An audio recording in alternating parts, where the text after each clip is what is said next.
ಕ್ರಿಸ್ತದನಿ ಆಗು ಹೋಗುಗಳ ನಡುವಿನ ಜೀವದನಿ.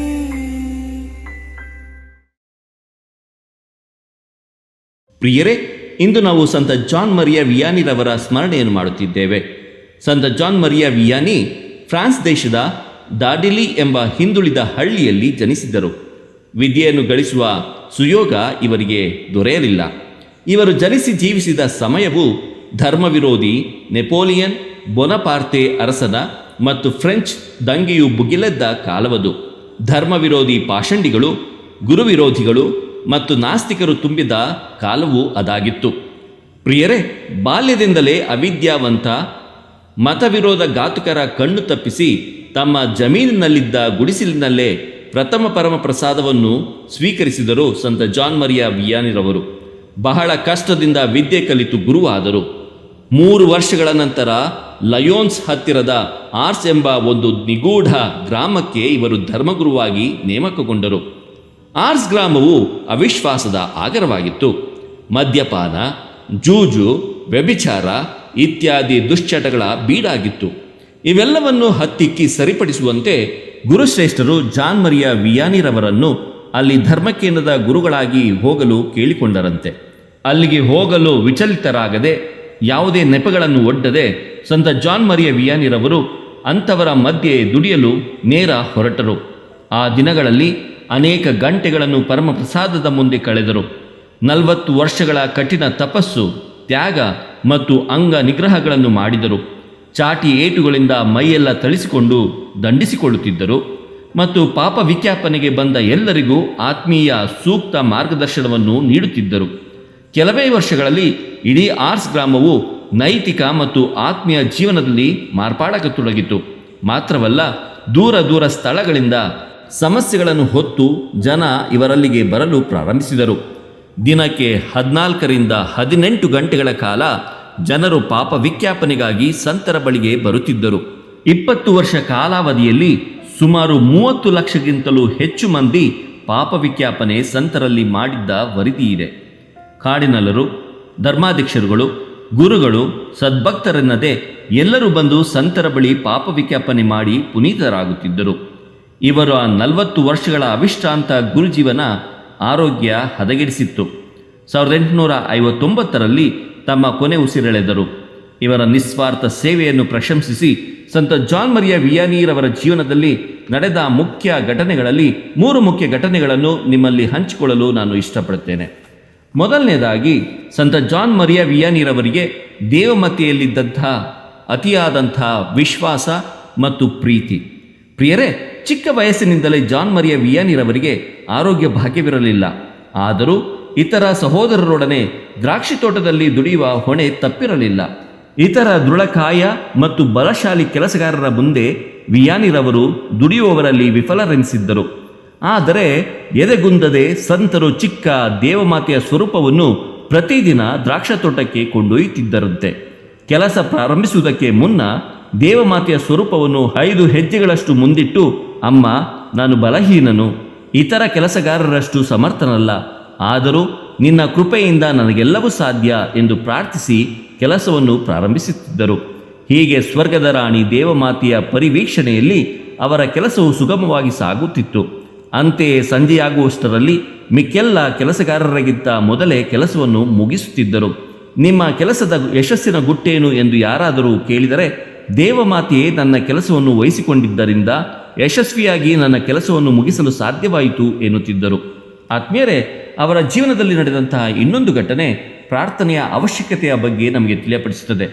ಒಂದು ದಿನ ವ್ಯಕ್ತಿಯೋರ್ವನು ಸಂತ ಜಾನ್ ಮರಿಯ ವಿಯಾನಿರವರನ್ನು ಭೋಜನಕ್ಕೆ ಆಮಂತ್ರಿಸಿದನು.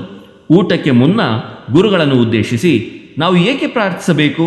ನಮ್ಮ ಅವಶ್ಯಕತೆಗಳು ನಮಗಿಂತಲೂ ಹೆಚ್ಚಾಗಿ ದೇವರಿಗೆ ತಿಳಿದಿದೆಯಲ್ಲ ಎಂದನು.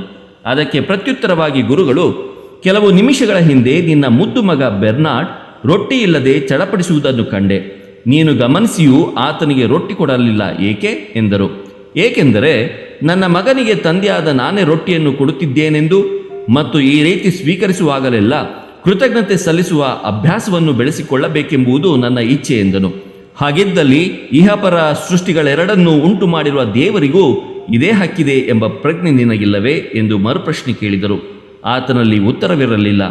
ಕೇಳಿರಿ ಕೊಡಲಾಗುವುದು, ಹುಡುಕಿರಿ ಸಿಗುವುದು ಮತ್ತು ತಟ್ಟಿರಿ ತೆರೆಯಲಾಗುವುದು ಎಂಬ ಯೇಸುವಿನ ವಾಕ್ಯದಂತೆ ನಾವು ಪ್ರಾರ್ಥನೆಯಲ್ಲಿ ಕೇಳಬೇಕಾಗಿದೆ. ಅದಕ್ಕಿಂತ ಮಿಗಿಲಾಗಿ ಸೃಷ್ಟಿಕರ್ತ ದೇವರನ್ನು ಸ್ತುತಿಸಬೇಕಾಗಿದೆ ಎಂಬುದಾಗಿ ನಾವು ಇದರಿಂದ ಕಲಿತುಕೊಳ್ಳಬಹುದು.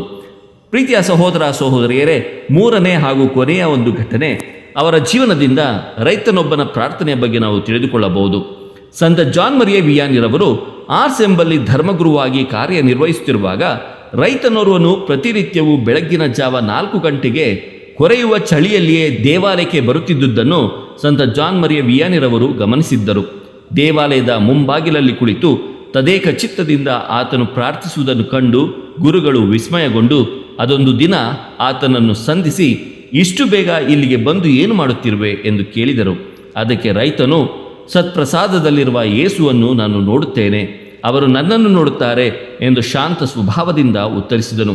ಪ್ರಿಯರೇ, ಬಹುಶಃ ಪ್ರಾರ್ಥನೆಯ ಒಂದು ಶ್ರೇಷ್ಠ ಲಕ್ಷಣ ಇದೇ ಇರಬೇಕಲ್ಲವೇ? ಪ್ರಾರ್ಥನೆ ಎಂಬುದು ಕೇವಲ ನನ್ನ ಸಂಭಾಷಣೆಯಷ್ಟೇ ಅಲ್ಲ, ಕೇವಲ ನಾನು ಮಾಡುವ ಪ್ರಾರ್ಥನೆಗಳಷ್ಟೇ ಅಲ್ಲ, ಬದಲಿಗೆ ಅದೊಂದು ಸಂಬಂಧ, ನನ್ನ ಮತ್ತು ದೇವರ ನಡುವಿನ ಒಂದು ಪ್ರೀತಿಯ ಬಾಂಧವ್ಯ ಎಂಬುದಾಗಿ ಈ ಒಂದು ಘಟನೆ ನಮಗೆ ತಿಳಿಯಪಡಿಸುತ್ತದೆ. ಪ್ರಿಯರೇ, ಧರ್ಮ ಗುರುವಾಗಬೇಕೆಂಬ ಉತ್ಕಟ ಬಯಕೆಯಿಂದ ಗುರುಮಠ ಸೇರಿದ ಸಂತ ಜಾನ್ ಮರಿಯ ವಿಯಾನಿರವರಿಗೆ ಲತಿನ್ ಭಾಷೆ ಬಹಳ ಕಷ್ಟವಾಗಿತ್ತು. ಪ್ರಿಯರೇ, ಅವರು ದೈವಶಾಸ್ತ್ರವನ್ನು ವಿದ್ಯಾಭ್ಯಾಸ ಮಾಡುವಾಗ ತೇರ್ಗಡೆಯಾಗಲು ಸಾಧ್ಯವಾಗಲಿಲ್ಲ. ಆದರೆ ಅವರ ಜೀವನವನ್ನು ನಾವು ನೋಡಿದಾಗ ಅವರ ಜೀವನ ಒಂದು ಎಲ್ಲರಿಗೂ ಪ್ರೇರಣೆ ನೀಡುವಂಥ ಜೀವನವಾಗಿತ್ತು. ದೇವರು ನಮ್ಮೊಡನಿದ್ದರೆ, ನಾವು ದೇವರೊಂದಿಗೆ ಸಹಕರಿಸಿದರೆ ದೇವರು ನಮ್ಮನ್ನು ಉನ್ನತ ಮಟ್ಟಕ್ಕೇರಿಸುತ್ತಾರೆ ಎಂಬುದನ್ನು ನಾವು ಸಂತ ಜಾನ್ ಮರಿಯ ವಿಯಾನಿರವರಿಂದ, ಅವರ ಜೀವನದಿಂದ ಕಲಿತುಕೊಳ್ಳಬಹುದು. ಅವರ ಬದುಕಿನ ಅಂತಿಮ ದಿನಗಳಲ್ಲಿ ಫ್ರಾನ್ಸ್ ಸರ್ಕಾರ ಇವರಿಗೆ ವಿಶೇಷ ಗೌರವಾದರಗಳನ್ನು ಸಲ್ಲಿಸಿ ನೈಟ್ಹುಡ್ ಎಂಬ ಬಿರುದು ನೀಡಿತು. ಜೀವನಾದಾದ್ಯಂತ ದೇವರ ಸೇವೆಯೊಂದನ್ನೇ ಗುರಿಯಾಗಿಸಿಕೊಂಡಿದ್ದ ಇವರನ್ನು 1925 ಮೇ 30ರಂದು ಜಗದ್ಗುರು 11ನೇ ಭಕ್ತಿನಾಥರು ಇವರನ್ನು ಸಂತರ ಪದವಿಗೆ ಏರಿಸಿದರು. ಇವರ ಹಬ್ಬವನ್ನು ಪ್ರತಿ ವರ್ಷ ಆಗಸ್ಟ್ 4ರಂದು ಇಡೀ ವಿಶ್ವದಲ್ಲಿ ಆಚರಿಸಲಾಗುತ್ತದೆ. ಇವರು ಧರ್ಮಕ್ಷೇತ್ರದ ಧರ್ಮಕೇಂದ್ರದ ಗುರುಗಳಿಗೆ, ಅಂದರೆ ಡಯಸನ್ ಪ್ರೀಸ್ಟ್ಗಳ ಪಾಲಕರಾಗಿರುವುದರಿಂದ ಎಲ್ಲ ಗುರು ತರಬೇತಿ ಕೇಂದ್ರಗಳು, ಧರ್ಮಕ್ಷೇತ್ರಗಳು ಈ ಹಬ್ಬವನ್ನು ಸಂಭ್ರಮದಿಂದ ಆಚರಿಸುತ್ತದೆ. ಪ್ರಿಯರೇ, ಸಂತ ಜಾನ್ ಮರಿಯ ವಿಯಾನಿರವರು ಹೀಗೆ ಹೇಳುತ್ತಾರೆ, ನಾವು ಏನೇ ಮಾಡಿದರೂ ಅದನ್ನು ದೇವರಿಗೆ ಸಮರ್ಪಿಸದಿದ್ದರೆ ಅದು ವ್ಯರ್ಥವೇ. ಎಂತಹ ಅದ್ಭುತವಾದ ನುಡಿಗಳಲ್ಲವೇ? ಪ್ರಿಯರೇ, ತನ್ನನ್ನು ತ್ಯಜಿಸಿ ತನ್ನವರ ತೊರೆದು ತನ್ನನ್ನೇ ಬರಿದು ಮಾಡಿಕೊಂಡು ಗೊತ್ತು ಗುರಿ ಇಲ್ಲದ ಊರೂರುಗಳಿಗೆ ಅಪಮಾನ ಅವಮಾನಗಳ ನಡುವೆಯೂ ನಿಸ್ವಾರ್ಥ ಸೇವೆಗೆ ನೈಜ ಅರ್ಥವನ್ನು ನೀಡುತ್ತಿರುವ ಏಕಾಂತ ಜೀವಿ ಯಾಜಕ.